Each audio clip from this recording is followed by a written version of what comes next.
Bonjour les amis, bienvenue sur Tu joues ou quoi en ce samedi pour cette nouvelle vidéo. Aujourd'hui nous allons parler de Eternitium. Eternitium, c'est un jeu de Thomas Carlier, illustré par Baptiste Pérez. C'est un jeu français édité chez Omea Games. Voilà, ça vient d'arriver, c'est pour 1 à 5 joueurs, pour 10 ans et plus, et pour des parties de, je sais plus, 30 minutes à peu près. Ouais, c'est à peu près ça. Alors je pense qu'à 5 joueurs, c'est un peu plus long quand même. 30 minutes à 2, je pense qu'on est dans le bon timing. On voit tout de suite comment ça fonctionne, et puis je vous retrouve juste après pour mon avis à tout à l'heure pour l'avis sur Eternitium.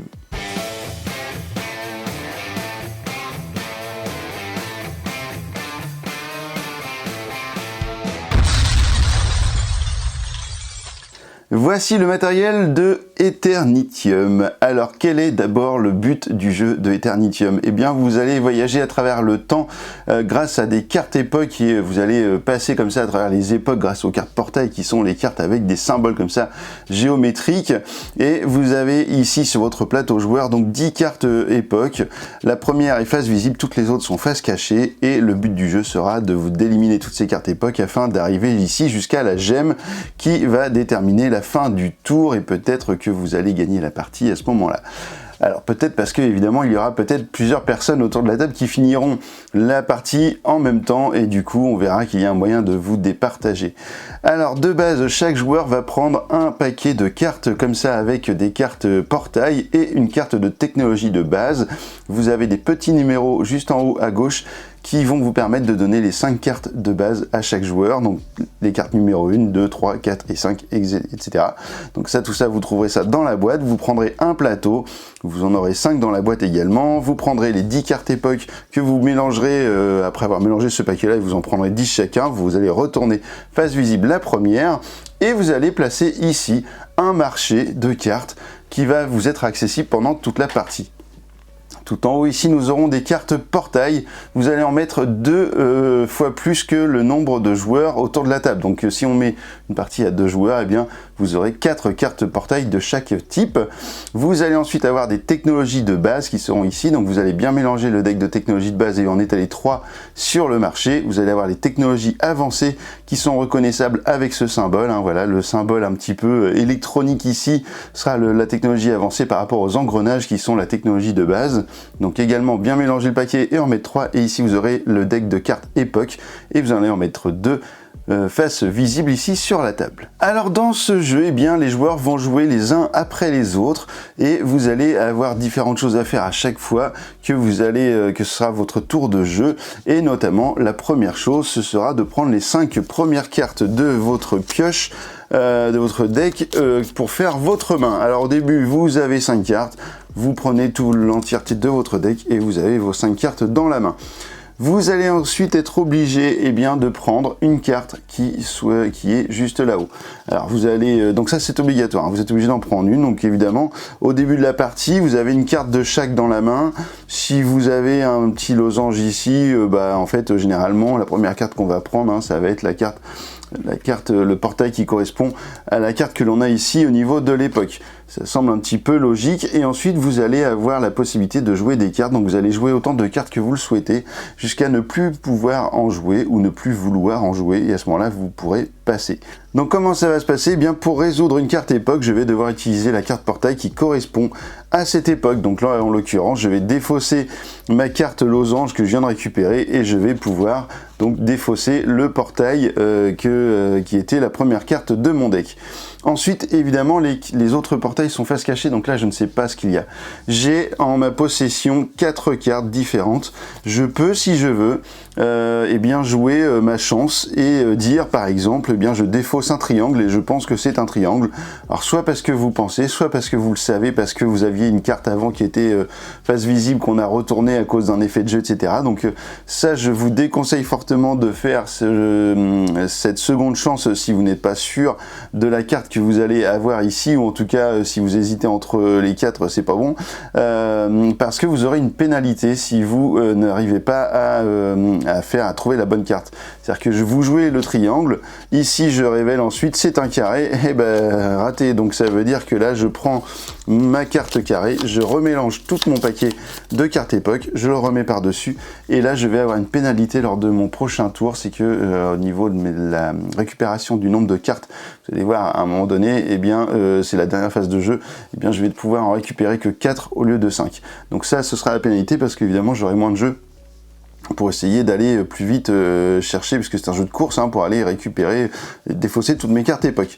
Donc vous avez d'autres solutions bien évidemment, et l'une des solutions c'est le petit droïde que l'on vous offre dès le début du jeu, qui va vous permettre de rendre visible, donc ça c'est le symbole des cartes époque, je prends une carte époque, je la rends visible, donc x1, donc c'est à dire que je rends visible la première carte époque. Alors j'ai défaussé mon triangle pour vous montrer, mais du coup, imaginons que je n'ai pas fait ça, voilà, je n'avais pas tenté ma chance, je défausse mon triangle, je fais ça, et voilà, j'ai déjà 2 cartes qui sont parties.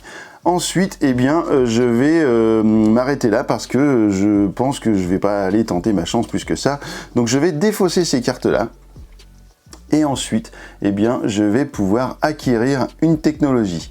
Alors pour acquérir une technologie, eh bien, je vais regarder qu'est-ce qui se passe dans chaque type de technologie, mais surtout ça va me coûter du temps, car le jeu, la ressource du jeu en fait c'est le temps. Donc si j'ai fait l'acquisition d'une carte technologie de base, eh bien je vais récupérer obligatoirement une carte époque. Si je prends une carte technologie de niveau 2, c'est-à-dire une carte avancée, eh bien je vais devoir prendre 2 cartes époque à la place d'une que je vais rajouter à mon deck. Donc ça, il va falloir le faire, hein, vous inquiétez pas, même si votre deck de cartes époque gonfle, c'est pas grave, parce qu'au fur et à mesure du jeu, vous allez avoir de plus en plus de cartes portail, et parfois même vous aurez des cartes portail comme celle-ci qui sont des doubles portails, donc à la fois pour les losanges et pour les triangles, et dans les technologies avancées, vous aurez également des cartes avec les 4 symboles. Donc là, lorsque vous avez une carte avec les 4 symboles, évidemment, vous pouvez faire tenter ma chance, parce que vous êtes sûr de défausser la carte. Voilà, donc ça, ce sont des petites techniques qu'il va falloir que vous appreniez au fur et à mesure du jeu. Donc si par exemple je prends cette carte, je la mets sur mon deck, c'est-à-dire que là j'en ai plus de deck, mais je le mets face cachée sur mon deck, je remplis ici la case vide et je vais devoir choisir une carte technologie. Ici, je sais que j'ai 2 losanges maintenant, bon, je vais prendre un rond, allez hop, et je prends un rond et je le mets face visible ici. Je remets une nouvelle carte technologie pour le prochain joueur. Si j'avais tenté ma chance et que j'avais raté, eh bien je prendrais 4 cartes de mon deck, donc ça veut dire que je prends la première, donc vous avez vu que la technologie que je viens de récupérer, je la prends tout de suite. Ensuite, je remélange ma défausse et hop là, je mets ici et je prendrai donc jusqu'à 4 cartes. Si je n'ai pas fait de seconde chance et que tout va bien, je prends 5 cartes et ce sera ma main pour le prochain tour de jeu. Là, vous voyez que j'ai récupéré quasiment ma main de départ, puisqu'en fin de compte, ma technologie, elle est là, donc ça, c'est super cool. Dans l'ordre du jeu, eh bien, tous les autres joueurs vont faire exactement la même chose, et ça reviendra à moi, et je peux vous montrer à nouveau comment ça va se passer. Ici, je vois que j'ai un rond, et bien, vu que je suis obligé de prendre une carte, eh bien, je vais prendre un rond que je vais défausser, je vais l'enlever ici. Ici, je vais jouer mon droïde. Vous verrez que ça va se jouer assez rapidement au fur et à mesure de la partie, hein. Je défausse un triangle, du coup, j'enlève ma carte époque. Ici, j'ai une carte double, c'est-à-dire que j'ai 50% de chance de pouvoir enlever la carte époque. Je vais le tenter. Ici, j'ai un rond, et c'est raté. Voilà, encore une fois, vous voyez que le fait de tenter sa chance, c'est vraiment pas bon. Si je vous en fais la preuve, hein, ça fait 2 fois que je tente, 2 fois que je rate, donc ne le faites pas, parce que ça sert à rien. Ensuite, voilà, il me reste plus de cartes, ça veut dire que là, hop là, je vais par exemple pouvoir prendre une carte technologie avancée. Par exemple, celle-ci, elle est pas mal parce que celle-ci me permet de faire rajouter une carte face cachée sur le dessus du deck de tous les autres joueurs. Ça veut dire que si les autres joueurs avaient des cartes face visibles sur leur paquet, eh bien je leur en mets une de plus face cachée par-dessus. Donc ça, c'est pas mal. Ici, cette carte-là, eh bien, c'est le chapardeur. Il me permettrait d'aller prendre une carte dans la défausse d'un autre joueur sans avoir consulté avant la défausse. Ça, c'est important. Vous devez vous rappeler qu'est-ce qu'il y a d'intéressant dans les défausses des autres joueurs. Donc je pique une carte au joueur, mais par contre, je lui mets dans sa défausse mon chapardeur. Donc je prends une carte, mais en même temps je lui en donne une pas mal. Donc ça c'est intéressant pour les deux, on va dire. Ici je vais pouvoir récupérer une carte immédiatement de ma défausse, donc ça veut dire que si j'ai cette carte en main, par exemple, je pourrais aller chercher mon droïde et le rejouer pour mettre à jour la prochaine carte. Donc ça c'est plutôt bien. Ici on a à nouveau un droïde, ici je vais pouvoir détruire, parce qu'on peut détruire des cartes, pour à ce moment-là quand on les détruit on les remet dans la boîte. Donc détruire ou défausser autant de cartes que je le souhaite et j'en reprends autant de mon deck pour refaire ma main. Et ici je vais pouvoir pardon, je vais pouvoir piocher 2 cartes de plus de mon deck pour jouer avec plus de cartes dans la main, donc c'est vraiment pas mal. On a d'autres cartes que ça, vous verrez, il y a quand même pas mal de choses. Vous avez des cartes comme ça avec 4, et puis après je vous laisserai regarder dans la règle de votre jeu pour décortiquer un petit peu toutes les cartes que vous pouvez trouver. Et comme dans tout jeu avec des nouveaux symboles, avec des nouveaux logos, on arrive au début on est un petit peu perdu, mais on a dans la règle du jeu l'entièreté des cartes qui est proposée. Donc ici on a les cartes avancées et ici on a les cartes de base. Voilà, donc comme ça vous ne serez pas perdu, vous pourrez retrouver très vite qu'est-ce que fait chaque carte. Et puis voilà, donc vous avez également la possibilité, au lieu de jouer des cartes, de passer directement lors de votre deuxième phase de jeu. Et dans ce cas-là, eh bien, vous allez pouvoir détruire autant de cartes que vous voulez de votre main. Puis, du coup, vous allez repiocher 6 cartes lors de votre prochaine phase de récupération de cartes. Vous en piocherez 6 au lieu de 5, donc c'est un petit bonus. Voilà, donc ça, c'est possible également. Écoutez, voilà, vous savez tout. Alors, comment on finit la partie? Bien sûr, comment on finit la partie au moment où vous avez la gemme qui est découverte et que vous n'avez plus de carte époque, eh bien vous allez déclencher la fin de tour et vous allez faire, tout le monde va jouer autant de tours que les autres pour qu'il n'y ait pas de jalousie, qu'il n'y ait pas de tour joué en plus par un joueur. D'ailleurs il n'y a pas de pion premier joueur, mais par contre le premier joueur de la partie est défini comme étant celui qui est le dernier à avoir voyagé dans le temps. Donc vous voyez, vous allez pouvoir définir le premier joueur comme vous le voulez, et si jamais il y a une égalité, eh bien, vous allez compter des points par rapport aux technologies. C'est-à-dire que si 2 joueurs ou 3 joueurs ont terminé, par exemple, la partie avec en voyant le gemme dans le même tour, on va compter 1 point pour chaque technologie de base qui seront dans leur deck, 2 points pour chaque technologie avancée qui seront dans leur deck, on fait le cumul et on va déclarer le vainqueur comme ceci. S'il y a toujours égalité, eh bien on comptera celui qui a le plus de technologies au total. Voilà, c'est comme ça que vous allez faire. Et puis, je vous disais que vous alliez mettre 10 cartes ici au début de la partie, mais ça dépend du nombre de joueurs, parce que si ça va jusqu'à 3 joueurs, je crois, pour 10 cartes, et ensuite ça va réduire un petit peu le nombre de cartes époque, à 5 je crois que c'est 8, et puis à 4 ça doit être 9, un truc comme ça. Écoutez, voilà, je vous invite à tester Eternitium, et puis je vous donne mon avis dans un instant, tout de suite, je vous retrouve tout de suite. Eh bien voilà, vous savez désormais comment fonctionne Eternitium. Alors qu'est-ce que j'en ai pensé? Eh bien déjà, je l'avais découvert au Festival de Cannes cette année. Je sais plus qui me l'avait présenté. Je me demande si c'est pas Thomas qui me l'avait présenté ou alors quelqu'un, le fondateur peut-être de Omega Games, je me rappelle plus.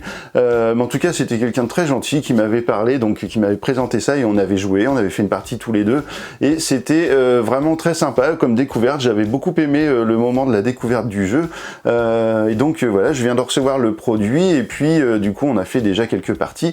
Et qu'est-ce que j'en ai pensé maintenant après avoir joué quelques parties? Eh bien je trouve qu'on passe toujours un bon moment avec ce jeu Eternitium. C'est un jeu qui n'est pas compliqué, qui s'explique très vite, qui n'a pas la prétention d'être le plus grand deck building du monde, mais je pense que en fait c'est principalement l'intérêt de ce jeu, c'est que vous allez découvrir peut-être le monde du deck building avec ce jeu là.